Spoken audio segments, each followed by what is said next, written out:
السلام عليكم ورحمة الله تعالى وبركاته داوداشينا شرفت له ومركا ليتي مقالات قرح بدن بس marka hore hadii aad ku cusub tahay page-keena waxa ka codsanayna inaan follow gareysid muuqaalkan like asaarti si asxaab badan u gaaro maalmahan waa kala mashquulsaneen sababo jira awgood oo kala mashquulsaneen insha Allah laakiin waan isku soo laabanay waxaan rajeynayaa insha Allah barnaamijyadeeni in meeshoodii inooga sii socon doonaan dhamaan waa u mahadcelinayaa asxaabta quruxda badan leh ee nagu soo biirtay insha Allah waxaan rajeynayaa waxaynu ku guda jirnaa bishii Shacbaan insha Allah waxaan ugu soo socdaa bishii Ramadaan ayadana waxaan u qorsheenay insha Allah haduu Ilaahay raali ka noqdo inaan asxaabta ama bulshada Soomaaliyeed aan u qabano tartamo kala duwan hadii aan lahayd tartan aqooneed tartan waxyaalo kale tartamo ay nooc ah markaas wixii oo nala gudboonaado inta badan waxaan rajeynayaa daawadaasheena sharafta leh ee nagu xiran in barnaamijyadeena ay la socdaan sidoo kale waxaan rabaa isbuuca soo socda inaan barnaamij ka sameeyo inta badan horta waxaan ugu soo batay haddaan nahay bulshada Soomaaliyeed waxaa lumay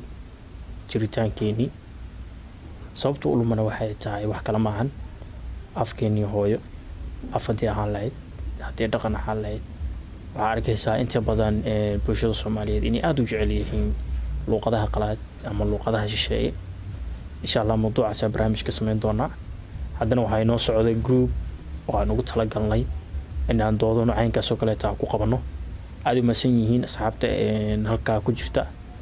sidoo kale asxaabta quruxda badan ayagana ku soo biiray insha Allah doodaas waxaa qaban doonaa habeen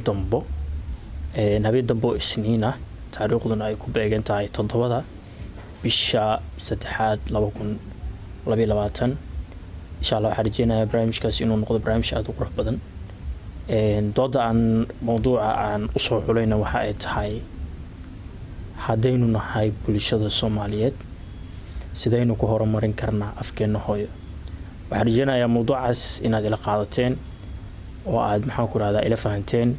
hadduu ay baraali ka noqdana waxa inoo balanaa asxaabta groupka iyo dhammaan inta daneynaysa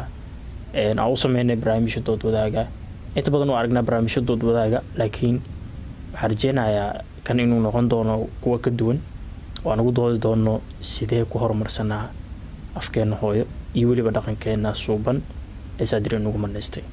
waa maasantihiin balse muuqaalka ka ilmaamin inaad like saarto follow-na aad dhahdo siina share gareyso commentigana waxaa jeceshahay waa salaamantiin